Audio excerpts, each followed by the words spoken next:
pemilih Anies Baswedan itu per hari ini galau akut, mereka itu kebingungan, dan saat ini sedang gundah gulana, ada PHP di sana, tak dapat juga bisa maju, karena PDIP pada akhirnya tidak merekomendasikan Anies. Para pemilih Anies ini juga tidak begitu gampang melupakan bagaimana konfrontasi politik dengan PDIP, Hmm. karena kalau melihat rekam jejaknya, para aktivis, para politisi dan pemilih PDIP sejak lama sangat agresif menyerang Anies Baswedan sebagai gubernur yang dinilai dekat dengan kelompok-kelompok Islam kanan, dinilai banyak omong, dinilai kinerjanya tidak mantap.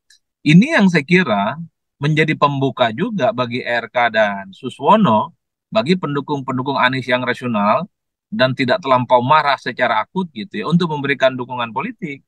Posisi PKS yang sampai hari ini bisa menggaransi bahwa mereka dulu yang diajak, dimobilisasi, dan diorkestrasi memilih Anies itu serta-merta akan mereka alihkan untuk mendukung pasangan dari Kim Plus, yaitu jagoan Ridwan Kamil dan Suswono.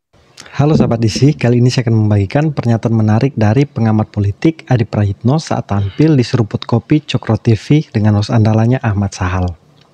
Pada kesempatan itu, Adi Prayitno memberikan analisa politiknya soal kemana arah pilihan pendukung Anies Baswedan.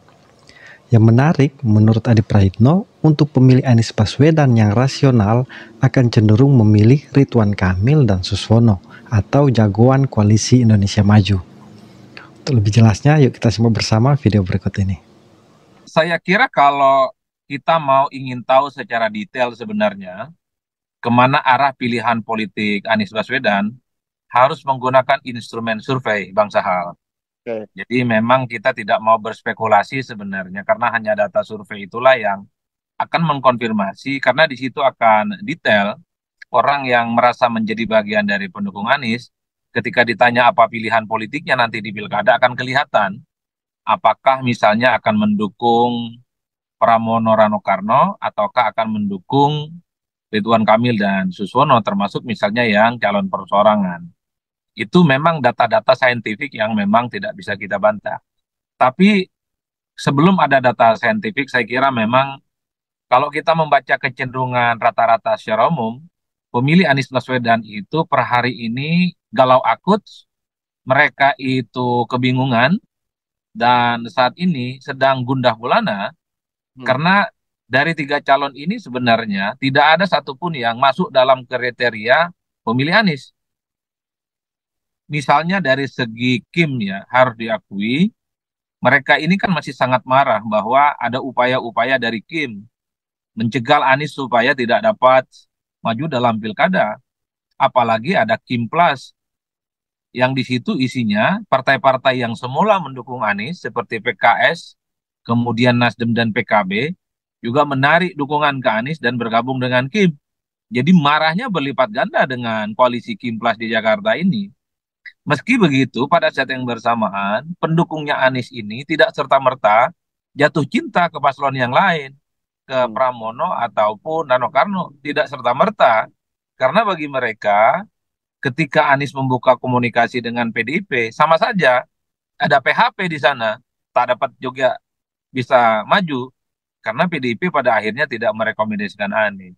Nah, yang kedua, para pemilih Anies ini juga tidak begitu gampang melupakan bagaimana konfrontasi politik dengan PDIP. Hmm. Karena kalau melihat rekam jejaknya, para aktivis, para politisi dan pemilih PDIP sejak lama sangat agresif menyerang Anies Baswedan sebagai gubernur yang dinilai dekat dengan kelompok-kelompok Islam kanan, dinilai banyak omong, dinilai kinerjanya tidak mantap. Jadi dalam konteks inilah saya kira sulit sebenarnya kita bisa membayangkan kemana arah pilihan politik para pendukung Anies di pilkada di 2024. Tapi setidaknya ada guidance ya, yang secara perlahan bisa kita jadikan sebagai pegangan, kira-kira kemana arah dukungan politik pendukung Anies Baswedan di pilkada. Satu guidance-nya, yaitu sepertinya para pendukung Anies ini akan mengidentifikasi dan sangat mungkin akan memilih paslon yang dinilai punya kemesraan dan kehangatan dengan Anies Baswedan. Hmm. Disitulah kemudian peluang Pramono Anung, Pak Rano Karno akan mendapatkan dukungan dari pendukung Anies. Karena ada kecenderungan Anies ini hanya membuka komunikasi dengan Pramono dan Rano Karno. Sementara dengan kubu yang lain sangat kelihatan menjaga jarak. Bahkan misalnya kita tidak pernah melihat bagaimana Anies ini bertemu dengan RK Suswono, apalagi dengan Dharma Pangrekun yang dari calon perseorangan. Jadi dalam konteks inilah para pendukung Anies ini akan melihat secara gestur politik ya, Anies sepertinya lebih dekat kepada Pramono Rano Karno dibandingkan dengan yang lain. Itu guidance yang pertama. Tapi Hmm. guidance yang kedua, banyak juga supporter-supporter dan pendukungnya Anies ini yang mengapresiasi Ridwan Kamil. Terutama misalnya Ridwan Kamil mengatakan akan melanjutkan semua legacy yang dilakukan dan telah diperbuat oleh Anies Baswedan, termasuk misalnya soal JIS, termasuk soal bagaimana ingin memuliakan Jackmania, termasuk soal bagaimana memperbaiki infrastruktur yang sudah dilakukan oleh Anies. Ini yang saya kira menjadi pembuka juga bagi RK dan Suswono, bagi pendukung-pendukung Anies yang rasional dan tidak terlampau marah secara akut gitu ya, untuk memberikan dukungan politik. Karena kalau kita melihat kecenderungan pembicaraan di medsos, di X khususnya, ketika Ridwan Kamil bicara tentang bagaimana ingin terus menjadikan JIS sebagai stadion kebanggaan misalnya, atau melanjutkan semua hal yang dilakukan oleh Anies Baswedan, terus dilanjutkan oleh RK dan Suswono, disitulah kemudian pendukung Anies juga mengapresiasi. Hanya karena bedaan politik lah sebenarnya Anies dan RK ini tak jadi bertanding lah kira-kira di Jakarta. Jadi hanya guidance itu yang bisa dibaca secara umum. Meski Hmm. kita tahu bahwa di antara begitu banyak pendukung Anies Bang Sahal, sebenarnya yang bisa mengkapitalisasi dan mengorkestrasi semua itu adalah para pendukung Anies. Oleh karena itu, di tengah kegalauan, di tengah kebingungan, dan kemarahan yang akut para pendukung Anies, saya kira tembok tebalnya masih ada di PKS, bahwa pendukung Hmm. Anies ini tidak akan bedol desa, tidak akan jebol, akan lari ke banyak tempat. Minimal, kalau kita simplifikasi dan sederhanakan, 5% dari pemilih Anies itu bisa diborong oleh RK dan Suswono. Mengingat posisi PKS yang sampai hari ini bisa menggaransi bahwa mereka dulu yang diajak, dimobilisasi, dan diorkestrasi memilih Anies, itu serta-merta akan mereka alihkan untuk mendukung pasangan dari Kim Plus, yaitu jagoan Ridwan Kamil dan Suswono. Saya kira di situ, Bang. Hmm. Nah, kalau kita bicara mengenai PKS ya, Bung ya, kan kita tahu hasil pilgubnya di Jakarta kan PKS nomor satu kan, paling tinggi. Pilkada. Pilkada apa DPRD? Sorry, pilek, DPRD. pilek. Sorry, Pileg, pilek, ya. pilek. Ya. Pileknya itu kan nomor satu, dia suara tertinggi. Dan kita tahu PKS itu partai kader yang mereka patokannya itu adalah kiadah lah ya, mengikuti kepemimpinannya gitu. Nah, orang selalu mengaitkan bahwa ini artinya bahwa PKS itu lebih cenderung solid gitu. Hmm. Mereka akan memilih apa yang diinstruksikan oleh pemimpinnya gitu. Nah, Hmm. dan sekarang mereka sudah melabuhkan pilihan yaitu ke Ridwan Kamil dan Suswono. Tapi di Hmm. sisi lain Anies sesuai dengan apa kalau kita patokannya hasil survei yang paling mutakhir ya yang sebelum sebelum Anies akhirnya gagal itu elektabilitasnya paling tinggi. Jadi Hmm. Anies dengan elektabilitas tertinggi tapi dia pendukungnya itu punya rasa grundel terhadap bukan hanya grundel ya, marah terhadap PKS terutama setidaknya kalau ukurannya di medsos ya, di X itu kan misalnya kayak kalau kita baca Tifatul atau Pak Tifatul atau HNW itu kan semuanya rata-rata merespon kemarahan pendukung Abah gitu. Hmm. Jadi ini pileg kalau ukurannya pileg PKS itu tinggi sehingga dan mereka cenderung ngikuti kiadah ya artinya mungkin solid ya. Tapi di sisi lain pendukung Anies juga tertinggi elektabilitasnya dan rata-rata mereka masih sakit hati dengan PKS gitu. Nah itu gimana menurut menurut Bung Adi melihatnya? Ya, saya kira memang saat ini sedang ada upaya untuk merebut basis-basis pemilih Anies ya. Hmm, Meski sebenarnya kalau mau jujur, pemilih ini kan tidak bisa lahir dalam ruang hampa. harus ada kerja-kerja politik, konsolidasi politik, dan orkestrasi politik untuk menggerakkan para pemilih. Selama ini yang kita tahu, untuk mengukur kekuatan politik Anies di pilkada, yaitu pilkada 2017. Hmm. Dua mesin politik yang memang sangat jempolan, yang bisa mengantarkan Anies menang saat itu adalah PKS dan Gerindra, Bang Sahal. Artinya apa? Kekuatan politik PKS bisa diukur, kekuatan politik Gerindra bisa diukur. Mereka mengonsolidasi bagaimana basis dan kekuatan politik di Jakarta itu diarahkan untuk mendukung Anies Baswedan. Nah, pertanyaannya hari ini, pendukung Anies kira-kira berapa persen tanpa PKS dan tanpa Gerindra? Kan ini harus Oke. diuji. Ya, ya, Ini harus diuji.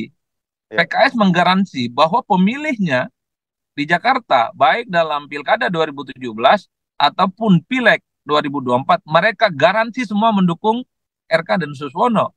Begitupun dengan Gerindra, mereka juga menggaransi perolehan Pileg mereka di 2024 di Jakarta akan dilipat gandakan untuk memenangkan RK dan Suswono. Nah, karena orang bertanya, kira-kira pendukung Anies ini siapa yang mengorkestrasikan gerakan politiknya?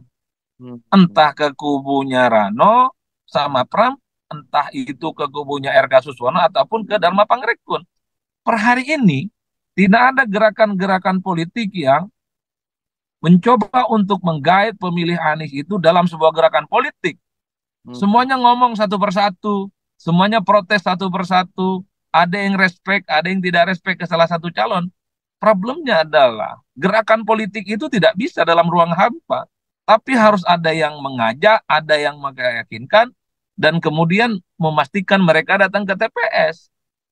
Pendukung Anies, kalau dibiarkan cair, mereka marah memang ke banyak calon, mereka itu galau misalnya karena tidak dapat tiket pencalonan, tapi siapa yang kemudian akan menampung mereka sebagai sebuah dukungan politik? Karena per hari ini, Anies juga belum menunjukkan sikap politiknya secara resmi. Pemilih Anies cair, mereka marah-marah. Tapi kalau kemarahan ini tidak diorkestrasi, mendukung salah satu calon, yang nggak ada gunanya. Ini kemarahan-kemarahan yang tidak berujung.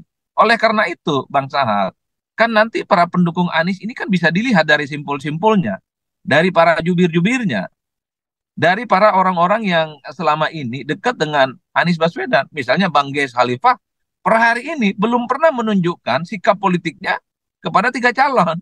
Misalnya, orang seperti Ges, kalau sudah menunjukkan gestur dan dukungan, saya kira pendukung Anies di luar partai-partai yang ada, di luar PKS, di luar Gerindra, akan kelihatan konsolidasi politiknya.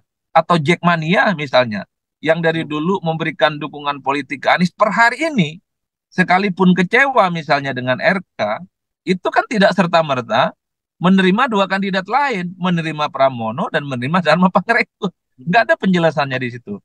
Saya meyakini bahwa siapa yang paling kuat meyakini pemilih-pemilih Anies yang lagi galau, yang lagi kebingungan, disitulah sebenarnya bisa menentukan kemana arah pilihan politik pendukung Anies Baswedan.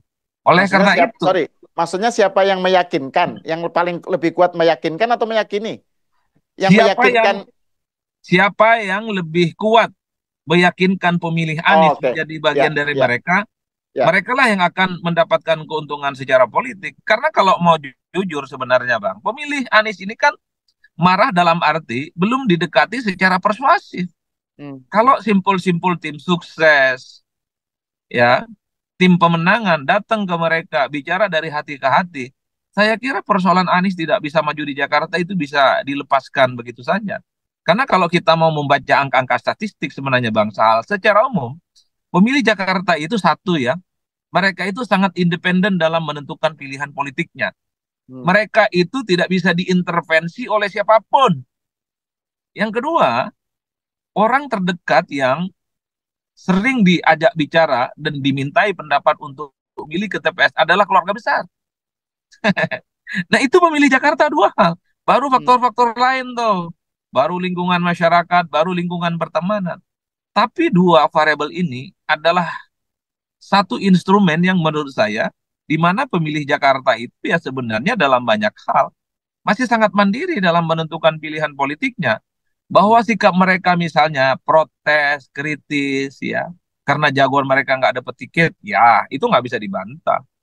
Tapi bahwa mereka itu juga harus rasional pada akhirnya akan memilih calon di antara tiga yang ada ini, itulah yang saya kira harus dijadikan sebagai kesempatan oleh Dharma Pangrekun, oleh RK dan Pramono Anung, bahwa pemilih-pemilih galau ini harus didekati dan diyakinkan bahwa mereka bisa menggaransi kalau mereka terpilih jadi gubernur, semua hal yang sudah dilakukan oleh Anies itu akan dilanjutkan. Bagi saya di situ kuncinya. Nah, gimana menurut kalian? Apa setuju dengan pendapat Adi Prayitno? Komen di kolom komentar. Sampai jumpa.